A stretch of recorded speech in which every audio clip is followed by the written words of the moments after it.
I finally finished this damn franchise. For today, in the name of freedom, we take the battle to them.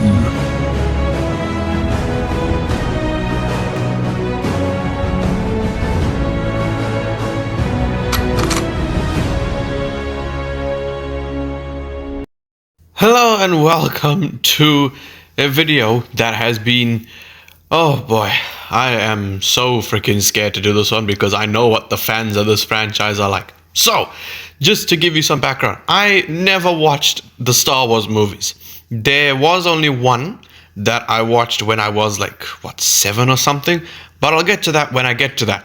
I don't want to drag this video on too long, but I finally decided to watch the Star Wars, the Skywalker saga, as it is called. Now, yes, obviously I know there's like a million other shows. There's like Rogue One, which some movie. I will get to it, maybe. Probably not, but anyway, as far as the Skywalker saga goes, in terms of the 9 movies, I finished it. And I just kind of want to just give you my opinion on each of the movies. I won't spend like half an hour, going through each of them. I want to try and keep this video to a decent length, right? So, starting off with the first one. I'm going to be completely honest with you. This movie was boring as hell. Now, I am going to rank all of them at the end of the video. I won't spend too long on it, maybe like a minute or so. But yeah, I'd be lying if I said that I absolutely loved the first movie. It was incredibly boring. Now, yes, obviously, it is the first one of the franchise. So, of course, it's not, going to be the most action-packed or the most emotional. But yeah, it just wasn't that interesting. But there is one thing about this movie and the next two, like just the original trilogy. And I freaking loved the practical effects and the puppetry. Oh my God, it was phenomenal. So, obviously, mainly since I started getting into horror, like with supernatural things and the blood and gore, I really come to appreciate practical effects and just how CGI has taken over. And, seeing older movies like this, using so much prosthetic work, so, such beautiful puppetry. I mean, Yoda and especially Jabba the Hutt looked phenomenal. Like, even though the first 3 movies didn't entertain me that much, I'm sorry, my eyes were glued to the screen just looking at how amazing all the puppets and the makeup and things were. Truly phenomenal.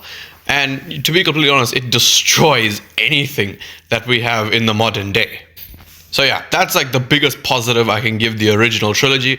The first movie, it disappointed me in one aspect, and that was kind of the reason I watched it, and that was Darth Vader.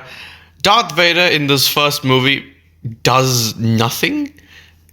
He's pretty useless, if I'm being completely honest with you, but his presence is still definitely felt. I mean, that breathing, obviously everyone knows what the breathing sounds like. James Earl Jones, just hearing Mufasa as a villain it just sounded so strange to me. But yeah, like the first movie, it's questionable. Obviously, it was 1977, so of course I'm willing to forgive it. Of course, 1 year later, we did get Halloween, which, even though it is a slasher film, entertained me way more than this first one. But yeah, I didn't hate it, but it's like one of my least favorite of the franchise.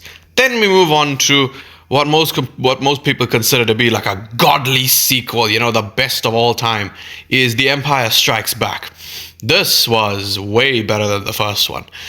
Just because obviously it's a sequel, so of course things are going to be, kicked up a notch. But yeah, this is where Darth Vader started to become more of a side character, because now they have introduced the Emperor.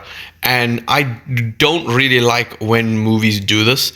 They did it with Transformers Revenge of the Fallen when they introduced the Fallen, and it made Megatron seem like a real bitch. I mean, that of course was the whole point of his character in Dark of the Moon, is that at the end he decided to, almost kill Sentinel Prime because he felt he was the only one who could be leader of the Decepticons. Now, with Star Wars, obviously way before Transformers, I'm just using that as an example, they've introduced the Emperor, and it makes Darth Vader, a lot less intimidating, because you know that he's not the real threat. The Emperor is, he's worse than him. But yeah, I mean, I don't really remember this movie now that I'm thinking about it, but funnily enough, I just remember more from this one than the first movie. The first movie was quite forgettable. I think I only remember like one scene, and that's when Luke is like going to shoot the Death Star, which terrible design, by the way, absolutely horrendous design. But yeah, The Empire Strikes Back obviously has that amazing scene between Vader and Luke of the "I am your father." My God, that was just fantastic. Obviously, everyone has heard this line, and it did not disappoint. I've seen the scene like once, but it was so cool to hear it, actually in the film. So yeah, a marked improvement over the first one. Then we get to the third film. And oh boy, this one is probably my favorite from the original trilogy. Just because of, we spend a lot more time with Vader, I felt, because of course Vader was the main reason I watched the original movies. But I don't know. I don't really know how I felt about him like becoming good at the end, because of course throughout the movie it did feel very forced. Like when Luke is like, "I know, I can feel the conflict. There's good in you," and all of this. But of course, my feelings about that completely changed once I watched, the prequel trilogy, and I have the context with Darth Vader's story and stuff like that. But just when I watched it the first time, I didn't really like it. But obviously, this is the movie where we properly see the Emperor in, all of his hideous glory. But yeah, this movie was just so freaking cool. The one thing that I did find a bit odd is that, of course, they made Leia and Luke siblings, which, oh God, I'm not going to rewatch this trilogy, but imagine going back and watching it and being like, they're siblings. Ugh. Unfortunately, they killed off Yoda, which I was really upset about, because I forgot to mention it in the Empire Strikes Back segment. But I really liked Yoda. I thought he was just so cool. But oh boy, I would love him a lot more in the prequel trilogy. But just, as the puppetry again for Yoda was phenomenal. And, if I'm going to be honest, apart from how much of Vader and how much of Palpatine we saw in Return of the Jedi, I'd say my favorite part of the third movie was Jabba the Hutt. Just the puppetry behind it. I don't know, I brought it up so many times, but he just looks phenomenal. He was CGI in the first movie. Obviously, he was only in like one scene, but this one, he's in it for a decent chunk, and it just looks so good, man. Everything in this movie looks so good, because obviously nowadays, if they were to do this, everything would be CGI. Jabba would be CGI, just the simplest things. But here, oh my God, it was phenomenal. And I would love to see like the behind the scenes of it, because that there's probably like a dozen people who had to work on that. So many people controlling each parts of Jabba, I assume. But yeah, man, that was just phenomenal. But yeah, the original trilogy, what most people consider to be like the best trilogy of all time, it was questionable. Obviously, I'm not an idiot. I know the movie was like nearly 50 years ago. The original. So of course I respect that for what they were able to do, because the CGI, if I'm being completely honest with you, the CGI was really, really good. But yeah, just the characters weren't as lovable. They weren't as likable or as well written as I hoped they would have been. But again, it's a product of its time. So I am, of course, willing to forgive it for that. But I think my main disappointment is with Darth Vader, because the way people went on about him, they're like, he's the best movie villain of all time. No one can touch Darth Vader. He's phenomenally written. He's awesome. Everything like this. He's better than Heath Ledger's Joker. Fuck off. He's nowhere near the level of Heath Ledger's Joker. He was just an average villain. And, while yes, the prequel trilogy, of course, changes how we see him as Darth Vader alone, he was cool. All right, that's the only way that I can describe him. and he had some cool scenes, but yeah, he was decent. Then we move on to the prequel trilogy. And oh boy, this is the movie, right? The Phantom Menace. This is the one that I was really looking forward to. Why, you might ask? Why it's such a random one? That is because this is the only Star Wars movie that I had actually seen before. When I was like 7 or something, again, I was never into Star Wars. This is the only movie that I remembered like some parts of. I remember that the old man, if only I'd known that he was played by Liam Neeson. I just remember that the old man died. I remember Darth Maul and he like falls down a hole. And I remember there was a battle in the field with like the clone droid things. That's all I remembered. And I thought that, you know, when I was watching the movie, I would pick up on little things and I'd be like, I remember that. Turns out the things that I just listed were the only things that I remember. I started off the movie and then up until like the final battle, I was like, I don't remember any of this. I don't remember Jar Jar. I don't remember the princess. She was a queen. Never mind. I don't remember the queen. I don't remember any of this shit. But I also, one thing that I was so disappointed with was Darth Maul. He has such a cool design. He looked amazing. And his double lightsaber, oh my god, don't even get me started on it. He was beautiful. And it's a shame because he was so underutilized. He had 2 lines in the movie. And the thing is that I have a mask of Darth Maul that I got when I was like 8. And obviously it was his mask. And if you press the right horn, which is by his ear, he would speak. Where, you know, he'd say, "At last, we'll reveal ourselves to the Jedi. At last, we'll have our revenge." So I was like, I cannot wait to see what he's like in the movie. That's literally all he says. He doesn't do anything else. And yet he left such an impact. Oh my god. I wish that he was in the movie more because realistically, he didn't do anything until the final battle. But anyway, moving on to Attack of the Clones. This one was really good. I really enjoyed this one for one reason, and that was just that the characters were so likable. I loved Anakin, I loved Padme, I loved their relationship and how it like slowly, you know, forms over the course of the movie. It was just really enjoyable. And this is why I'm saying that the prequel trilogy was just better than the original, because they were just made better. And of course, it's kind of unfair to compare them because there's like a 20-year difference between the two. You know, the first movie was made in 1977. The Phantom Menace came out in 1999. Obviously unfair.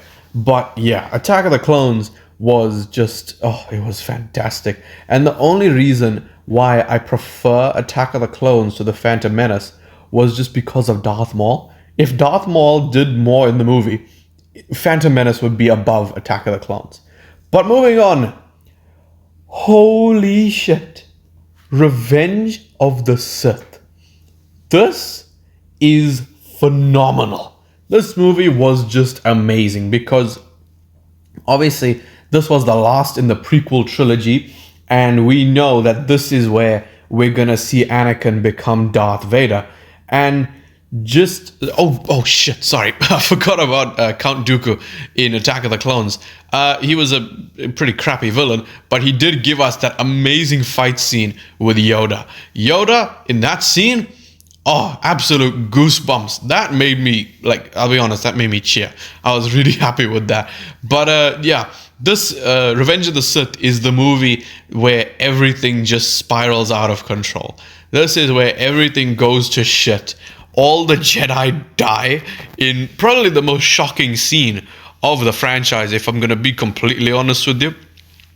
I couldn't believe it because, you know, one of the most shocking, because you're with this Jedi Council for for 2 movies now. Samuel L. Jackson? What? Yoda, of course, we know survives, but just seeing all of them be picked off one by one was just ridiculous. That was insane. But of course, Anakin is the star of this movie. And, you know, we see it too often in movies where the villains become good guys. And seeing this movie, I already loved the idea, but this just really reminded me how much I love the idea of a good guy becoming a villain. I love it because for the two movies, Anakin was like, I will, be the great Jedi. It's, Jedi are selfless. They only care about others. But now in this movie, where he killed all the children. Jeez. They're like, Master Skywalker, what do we do? They went to him for help. And then he just activates his fucking lightsaber, and you're like, oh my god, he killed them all. And probably the saddest part about it is that it's all to save Padme, but him obviously turning to the dark side to do so ended up being the thing that killed her because she lost the will to live. Oh my god, that was heartbreaking, if I'm being completely honest with you. And that whole ending fight with Obi-Wan and Anakin is just fantastic. And how it ends is just absolutely heartbreaking because you see what a good relationship the two have, in the Phantom Menace and not the Phantom Menace, but Attack of the Clones. And then you have him, the final scene together in this trilogy, and Anakin just shouts, "I hate you." That is, oh my god, it is so sad. And then of course Obi-Wan says, "I loved you." That was just really, really sad. I honestly, if you do not like Revenge of the Sith, please explain why, because I'd be amazed if I find someone who does not like this movie. This was just absolutely phenomenal. But now we move on to the sequel trilogy, which this franchise should have just ended with Revenge of the Sith, man. So this is the first modern Star Wars movie, and that is The Force Awakens. This one was really cool for one reason, and that is just that it wasn't boring. Something the next two will fail at. But no, in all seriousness, I quite enjoyed this one. There was just one thing about it I freaking hated, and it branches over to the whole trilogy, and that is Kylo Ren. Kylo Ren is just utter crap, man. He's such a shitty villain. He's terrible. He's literally just a child. His little temper tantrums, and oh my god, he's not cool. He's trying to be Darth Vader, but he will never be Darth Vader. He'll never be close to him. And I guess that, that could be the point of it. But, oh my god, what a shame. I crapped on Darth Vader at the beginning of the video. But just looking at him and looking at Kylo Ren, they're not comparable. But yeah, this movie had plenty of callbacks to the original. And, seeing Harrison Ford, how I know him back is just, it's crazy. Because Mark Hamill looked like unrecognizable in the first movie. I was like, that's the Joker. That's the fucking Joker? What? And then Harrison Ford, if you didn't tell me that's Harrison Ford, I never would have believed you. Because to me, he looks like Will Ferrell. He looks like Will Ferrell. It's ridiculous. And yeah, this movie, of course, unfortunately does kill off Han Solo, which, man, that sucks. It's probably one of the saddest scenes and it's not because of his actual death, but because of Chewie's cry. That is just redonkulous. I absolutely hated that scene. But yeah, obviously, we did get some interesting actors in this one. Oscar Isaac. What? I had no idea this man was in Star Wars. But yeah, this movie was definitely the most entertaining out of this sequel trilogy. And, if I'm going to be honest with you, I actually quite enjoyed it. But now we move on to the next one, which, what the hell, man? Here we have Star Wars Episode 8, The Last Jedi. This was, to be fair, this was the only movie in this franchise that I had to watch in multiple sittings because I kept having to leave I kept having to go somewhere while I was watching this. But that is not the main reason that I don't like this movie. It's just that it was fucking boring. It was so boring. It was slow. It was like, oh my god, no one was interesting in this movie. They killed off Luke Skywalker with no reason whatsoever. You know, you kill off Anakin. Like, looking at the major character deaths, right? Look at the original, like not Empire Strikes Back, the Return of the Jedi. You kill off Darth Vader because obviously he threw the Emperor and freaking killed him. So he at least died in a meaningful way. But I actually forgot how Darth Vader properly died, because I know that Luke takes the mask off. But yeah, you know, that was a meaningful death. Then you get to this movie and Luke just like poofs. They're like, oh yeah, he helped, so now he's just gonna die. Like, there was no reason. There was no logic behind that. It made no sense. I don't understand. He shouldn't have died. There was no reason to die.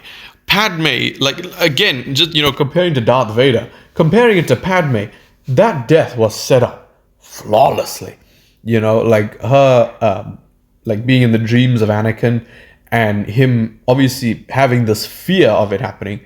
And, you know, any of you who watch Kung Fu Panda, Master Oogway says in the first movie, one often meets his destiny on the road he takes to avoid it. Anakin obviously tried to prevent Padme from dying, but in doing so, he made her lose the will to live, and she died. You know, that was just such a good setup for the death. And then you have Luke Skywalker, who is the character that this franchise freaking started with, and you just kill him off with no reason.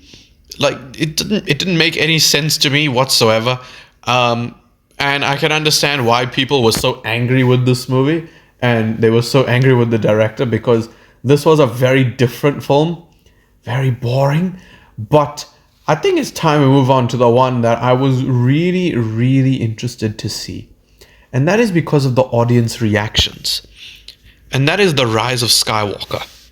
The only thing that I knew about The Rise of Skywalker was that Rey ends up taking the surname Skywalker, and it pissed people off. Because I saw all the audience reactions. There were people screaming, they were running out of the cinema, and it was like the swearing. Oh my god. But yeah, I didn't really understand why. And I still don't really understand why. Can someone please explain that to me? Like, why people actually hated Rey taking the name of Skywalker? Yeah, I don't know. But I think probably the funniest thing about this movie is Palpatine.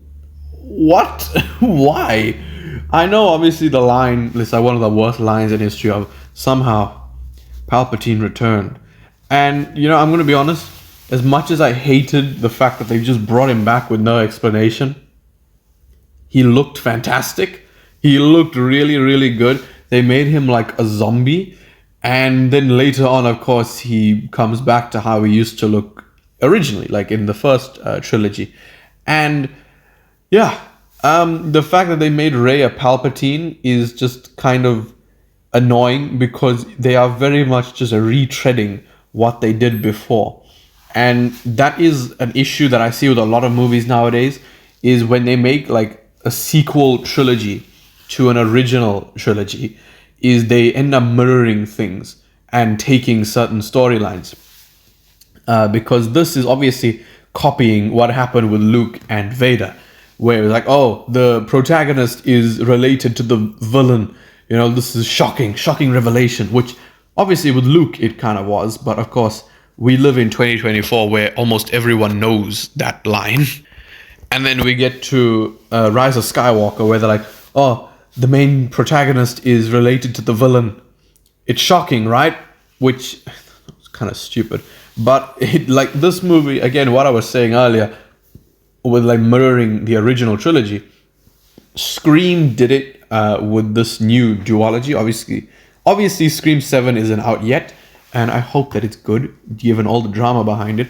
But Scream 5 very clearly mirrored the original movie, with the killer being the boyfriend, and then just one of the friends that we barely see. Obviously, many homages to it. But then you have Scream 6, where the Ghostfaces literally have the exact same motive as Mrs. Loomis from Scream 2. So many callbacks, so many references. It's basically a copy-paste movie. And it seems like Star Wars did it, except with the middle movie. Comparing Empire Strikes Back to The Last Jedi, it's not comparable. Empire Strikes Back kicks it out of the water, basically. But yeah, Rise of Skywalker, very poorly written, very slow. It wasn't as bad as The Last Jedi, but there were just too many decisions that I felt were questionable. They killed off Leia, which, so smart. They killed off one of the original characters in each of the movies.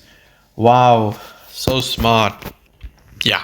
If I'm going to be honest with you, I don't really understand why people are so obsessed with this franchise. Like, Marvel people are, they're not like horrendous with how much they love Marvel.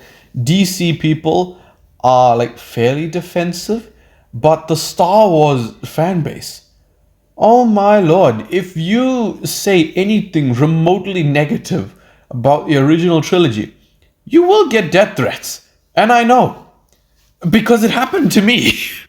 Yeah, I don't know, man. They are just so... Oh my god, it's like they have a stick up their asses, It's just ridiculous. That's why I'm just like a casual Star Wars watcher. Obviously, I've just finished all the movies. I don't really have any sort of connection with each of them. It was a fair judgment. I watched all of them, at the same time. It wasn't like nostalgia or anything with one movie. Even The Phantom Menace being the only one that I had watched prior, I didn't have any sort of nostalgic attachment towards it because the only thing I remembered was the final battle.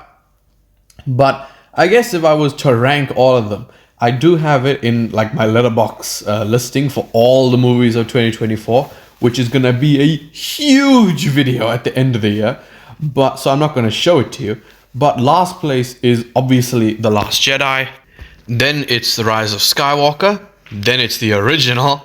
Then it's Empire Strikes Back. Then Return of the Jedi. Then The Force Awakens. Then The Phantom Menace. Then Attack of the Clones. And then obviously number one is Revenge of the Sith. That movie is just absolutely phenomenal. It's a 10 out of 10. I can't really, fault it in any way. But yeah. Don't kill me, please, for having these opinions. But again, it was a fair judgment. I'm not gonna watch these movies and be like, oh man, they were perfect. My God, they were amazing. It's a fair judgment. All right, I watched all of them under the same circumstances. But I am curious to watch this thing called Clone Wars.